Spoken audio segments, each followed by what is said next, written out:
Could you briefly introduce yourself and your role in the microdrama industry or anything related to microdrama? My name is Sherif Awad. I'm Egyptian.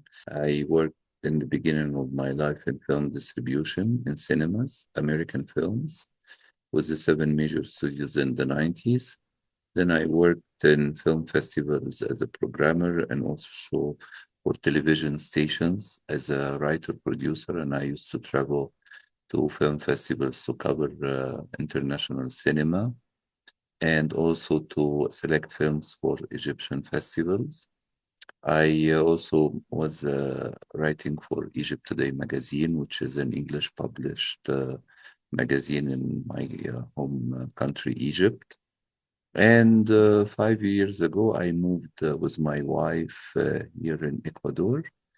And I work right now with a streaming service, American, on Android and iOS, and as well it is a content aggregator to around 300 channels, streaming channels worldwide. It's called Binge Networks.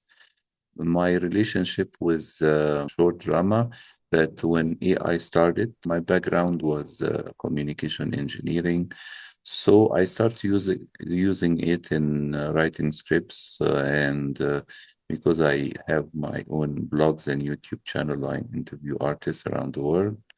So it helped me to research my scripts. And then when the image and video model and also the audio model started to rise, I started to create stories with them.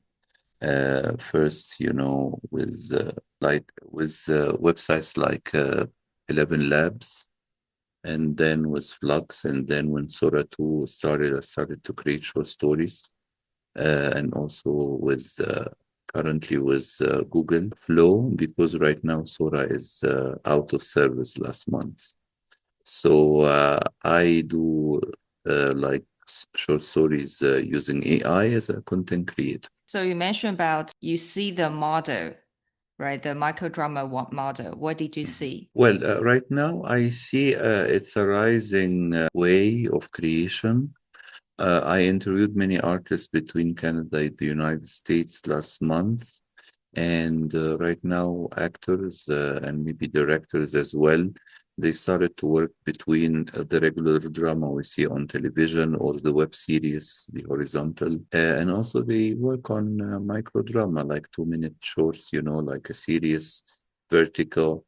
So I don't think from point of view content creation or artists, they are not shy about it, moving between different forms of content creation. And I see it's becoming very popular, especially between teenagers, because I see teenagers all the time like to watch on their Android and their tablets this kind of production. And it's not only with actors and actresses, but it's also using AI right now to create these short stories, because AI models right now, sometimes they produce 8 seconds, 15 seconds, maybe 30 seconds maximum for each scene, So it is a very logic for micro drama to have like a 1 minute or 2 minute episode maximum. A lot of creators are using AI to make short drama and video content for platforms like YouTube and Meta.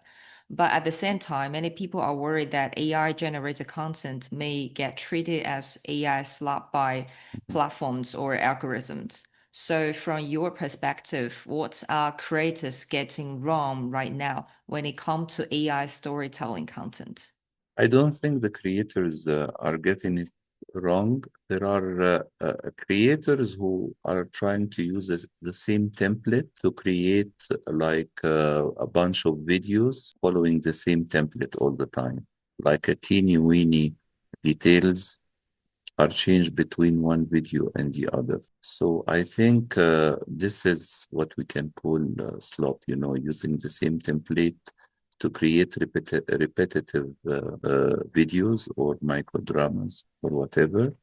And but the problem that the AI moderation right now on platforms like YouTube and Meta, Facebook and Instagram, cannot know the difference between AI slop and, a short story that had a lot of creativity behind it, and during the last months, same as last year, many Instagram accounts were shut down without explanation around the world, followed by Facebook. And this year, also, YouTube started to shut down maybe millions of channels, accusing them of repetitive content or non-authentic content or whatever, for many reasons.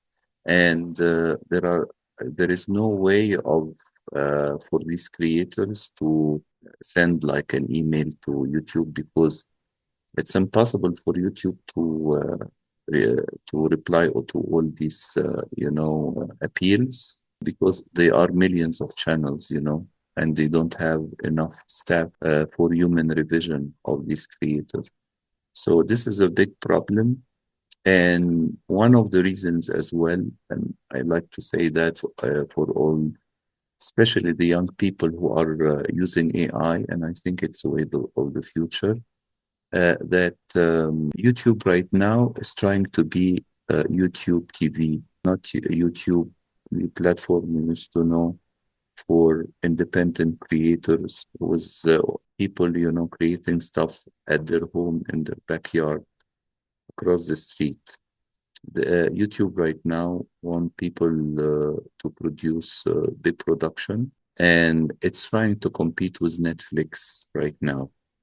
And today, while I'm preparing for your interview, uh, right now Cannes Festival is taking place, and I think Kristen Stewart, who did Twilight films, she announced she would like to make a movie for YouTube exclusively.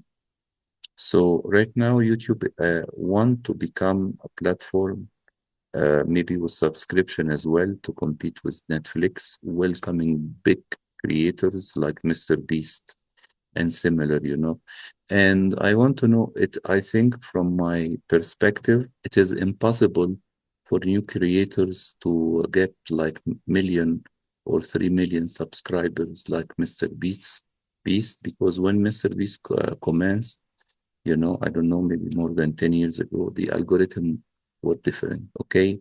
So I think creators should be smart right now. Just also was hearing a creator who was narrating horror stories by his own voice, and the algorithm on YouTube didn't recognize his voice from being human or AI.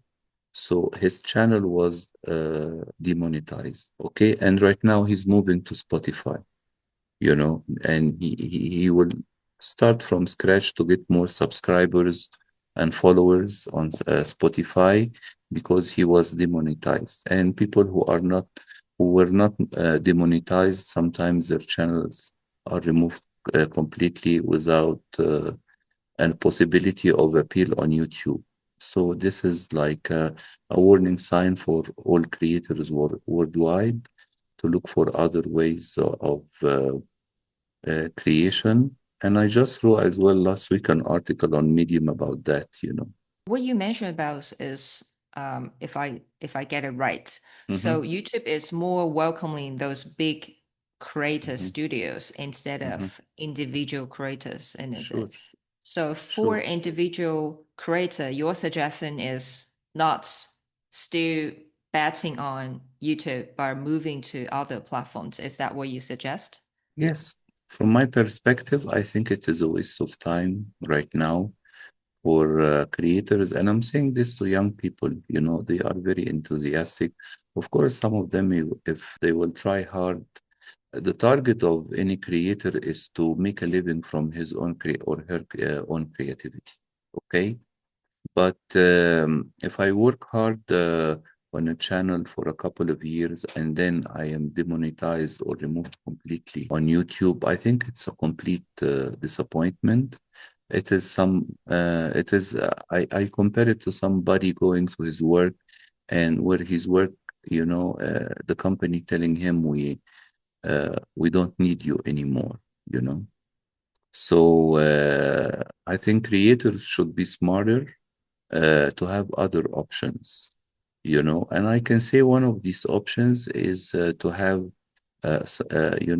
not to put all their eggs in the same basket. Okay, they must try to have their creativity in alternative platforms like Patreon or Buy Me a Coffee or similar, and because these platforms they don't offer discoverability like YouTube or Instagram, for instance.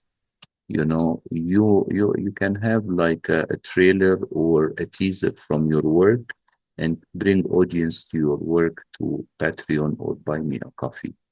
Okay, I think this is the best way, and so especially young people that we care about a lot because they are the minds of the future. They should do that from now on, because you don't know, you can wake up one day and like millions of creators last month, either they are demonetized or they don't find the channel at all. For those you mentioned about buy me a coffee, but my question is how those young creators exposed to the public, if they don't use like YouTube or Instagram, how do people know they are creative? Yes, first of all, they must try to use their head a little bit. For instance, we are doing a long form interview right now, right? And Yeah. so if you start to cut, and there are automated tools to cut the interviews to find the best parts of the interview into vertical shorts and reels, and you can post that on your Instagram or on YouTube in a form of reel teasing the long form interview, and with a call to action at the bottom, or by something appearing, or a AI avatar saying, if you want to see the long interview, you can follow the link down below. And instead of going to YouTube or Instagram itself or Facebook videos, I can track the audience to go to my Patreon, and they can see part of the interview or all of it behind a paywall, like $5 or less than that,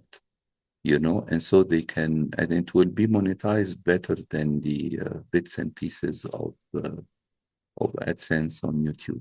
Let's pause for a second. A lot of people watch short drama and think this doesn't look that hard. But once you actually try to write one yourself, you realize short drama doesn't written like traditional film or TV. It's product thinking, audience expectation, pacing, and app buying logic. That's why we created Short Drama Writing 101, a practical course with real case studies, a self-paced online course with real case breakdowns, scene analysis, and access to our Discord creator community. Mention about the interview because we're doing the interview right now, but Yes. I'm more curious about, let's say, AI generated microdramas, those creators. Is it applied to your suggestion For so they sure. can add it into vertical video clips?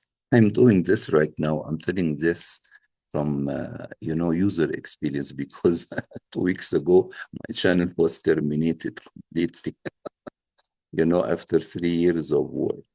So what I felt that I started to receive the continuous strikes on YouTube, like the algorithm, has put a bounty on my channel. So I said I don't care if they eliminate my channel, but because they didn't eliminate my mind. Okay.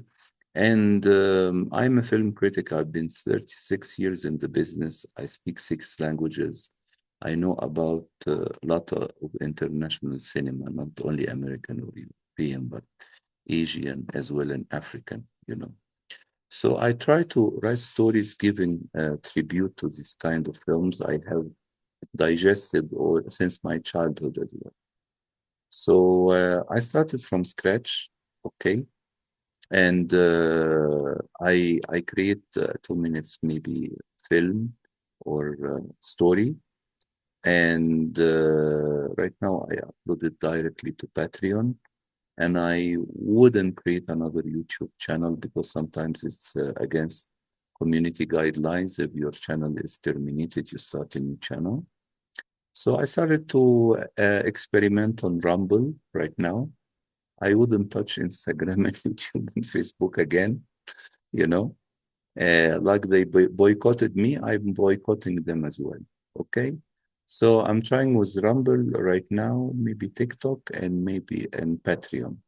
And your question, if you have, simply speaking, if you have a short drama or maybe a long film, for sure you can create a teaser trailer or a trailer about it, you know, and this what you can post on social media and drag your audience to another platform with lesser censorship. You mentioned about some channels are demonetized. Why is that? Is it Yes. because they're using AI or is Yes, it? because a lot of reasons. Some of them they are using AI. Some of them they are revised by AI in the background by Gemini for YouTube. For instance, that they are using AI for narration.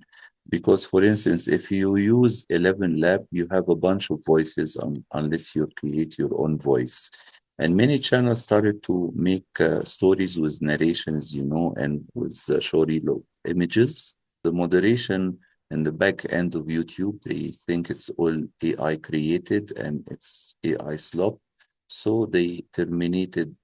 And most of the people who, when your channel, you wake up one day, you get an email that your channel is terminated, of course you panic and you will create an appeal immediately. And then after this appeal, after 1 minute, you find out that you cannot appeal anymore and your channel is removed completely from YouTube. And so the moderation system is not 100% right now. Judging it is a slop, it is a good video, it is a video that people had made a lot of efforts, before creating it, script-wise, shooting, editing. And that's why in the last couple of years, you can notice a lot of tutorials on YouTube about how to create faceless channel. Okay. Right now, a lot of creators, they like to narrate. They like because there are different way of creativity. Some creators like to get videos, from here and there, and they create something, either about a film, about news, about politics, about fashion. They use stock footage, okay, and they can narrate it by their own voice without appearing, and they are more comfortable with that. Not for myself, for instance, most of the time I do interview. I like the interviewee to be full screen, because I'm listening and I'm looking to the script, so it's easy for me to. Although I come from television background, I used to appear in television behind and in front of the camera. So the moderation right now is not perfect, and sometimes a creator who is not appearing by his or her own face would face the accusation of being AI. So your suggestions to add into vertical video clips and Yes. distribute in different multiple channels like Mhm. TikTok. Creating a trailer or a teaser, I like to very much to create a trailer of a character, a scene of that I created in the story, and the character break the fourth wall, and talk to the camera and say, if you like to see the rest of the story, follow me, and I guide the viewer somewhere else. That's a smart suggestion. Mhm. Yeah, because I used to like I have a Instagram account. I actually post a lot of the video clips from our interview, and actually I put link of my online forum to register, and then somehow the account is banned, my previous account, and I appeal for several times, proving that I'm a real person. But yeah, I didn't get any response. I also talked to Meta. Yes. The problem that right now that Facebook and Instagram, same as YouTube right now, if you create an account from the same cell phone or the same computer, most probably you will be banned immediately or later, because there is a policy on Meta called account integrity, but I don't know what is the meaning of this policy. Because, for instance, I could have a personal account or a family account for me and my wife, or people who have kids, or sometimes people create an account for their dogs or cats, you know, and they have another account for their families, you know. So, and you have the option of switching between the accounts on the same application. So I don't know what is the meaning of account integrity if I have like a personal or a business account, or one family and one pet account. And until now, I don't understand it, because moderation is not perfect, and also there is enough staff to review the accounts. That's why it's easier for these platforms to ban the accounts immediately. From your experience, have you seen any creator that created the vertical AI? Because this roundtable is about AI Sure. vertical drama that has been succeed, not monetized in YouTube, but monetized by, for example, Buy Me a Coffee. Yes, the problem in the last couple of years, you know, even before AI, a lot of creators were on YouTube. For instance, they are illustrator, comic book artists, graphic novel artists, and I've been seeing a lot of videos during the past week. They were demonetized from YouTube. Okay, the verticals, I think, yeah, they could have a chance, you know. But if you're doing verticals and shorts on YouTube and you upload them as vertical content, I mean, on YouTube, you must have millions of views, and so you can be accepted in AdSense and monetized, because I think you need to have 1 million, or I don't know, 2 million shorts views, you know, during a year, or I don't know. So, and right now, YouTube is pushing more on shorts, although the monetization with shorts is quite hard. You must have your content, you know, go to be trending or going viral. So it's a little bit hectic, you know. What I think, because there are specific platforms having short films and production as well, either apps or I see as well on the web. I think the best chance for creator of this kind of content is to showcase their films and their verticals on these platforms. I think they will have better chance on YouTube, because like I mentioned, the algorithms change every now and then, and the community guidelines every now and then. So they should look for other alternative, more accurate and more sustainable. How do you define, because I asked for every speaker, how do you define the short drama and what do you think the core and essence of it? Because in cinema, we used to say a short film is less than 30 minutes. Right now, regarding a short drama, I think it's between 1 and 2 minutes, and it's shot vertically. You know, it has several episodes.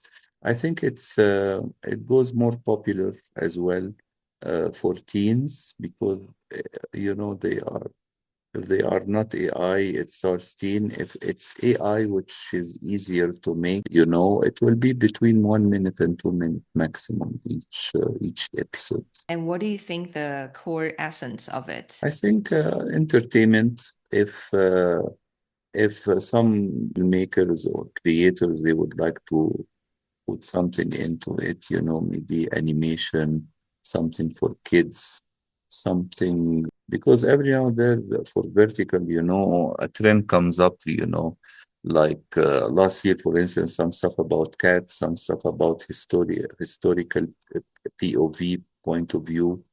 So it changes a lot, you know, the trending. But I think, you know, it depends on the creator about the message they would like to present to the viewer. And I think they can navigate between genres, you know, between animation, between AI, between using real actors, which is currently happening in the United States and Canada and Europe a lot, maybe here in Latin America as well. And I think it's a way of the future. How do you see the future relationship between AI creators, vertical drama, and entertainment industry? I think it is the way of the future because in the 90s, when Jurassic Park and Terminator 2 came, they used to cost million of dollars to do the special effects, either graphics or practical effects, animatronics, you know, and Godzilla and also they used to and King Kong before afterwards. I watched an early King Kong when I was young, and it was a person wearing a King Kong suit. Okay, and for this one, the one with Jessica Lange and Jeff Bridges, I saw it maybe when I was 6 years old, and for to have the scene with Jessica Lange, the big gorilla carrying her, they used to create, a mechanical hand, to carry it, you know. So and later when computer generated effects came and films like Jurassic Park, Back to the Future, and all these movies that use CGI and Industrial Light and Magic, and and Phil Tippett, and all these kind of companies specializes in special effects. It costs a lot to make a scene on the film. Back to your question, I think everybody have seen or see Dream, the scene where Brad Pitt is fighting Tom Cruise. It was released a month ago. And I think there is no limit for imagination, and AI will be part of filmmaking because it will be very cost effective. And there was a deal last month. I think a lot of people heard it, but it didn't went through, and that's why maybe Sora 2 was out of service. There was supposed to be a deal with OpenAI, ChatGPT company, and Sora 2 and Disney to do something, but the deal didn't went positively. So I think AI is something we are having right now, different models for different suitable for different storytelling. You can realize somebody like me sitting at his bedroom right now can realize a scene that used to cost millions of dollars, So it is the way of the future. It will be part of our future in filmmaking and all kind of creativity and business. But I hope we don't end up like the movie and the television series Westworld, or the Matrix, that AI can control us in the future. I heard a lot of things about democratized. It used to be you have to study like film, right, or Yes, TV for years, and you have for to sure. work in film and TV for years for you to maybe have a chance to produce or direct a mini Yes. movie. But Mhm. currently, if you have your creativity and with the help of AI, you can make your own microdrama or a mini film or even a film. Yes, it's right now anybody can do it. I think it will be implemented in major studios, films. And at the same time, I predict that cinemas will not be that popular because of the streaming service. So you will have everything, you can see sitting on your couch or in your bed at home. It will be basically home cinema. Especially, I told you a lot of actors right now. There is no film star right now. Okay, maybe until now, Tom Cruise didn't do a television series. Okay, but most of the television cinema stars they started to do television series on platforms and vice versa. So the margin between the two medium, cinema and television, and right now with streaming and with AI, the margin is vanishing, and the future will be home entertainment, and that's why back to my early dialogue that YouTube is trying to become a big streaming service, corporate like Netflix and similar, and Amazon and similar platform. And there is no place for young creators. This is my point of view. Do you have anything else you want to share? I wish all the best for creators, and I hope the Short Drama Alliance can help them, to know more information, to know how they begin and how they will continue. I think all creators should not put, like I mentioned, all their creativity in one basket. They should experiment between platforms, and so they don't face any shutdown or any banning, after they spend hours and days and nights of creating something, and finally they don't find it. And I hope they could have a backup of their work, don't rely on platforms to be the backup of your work.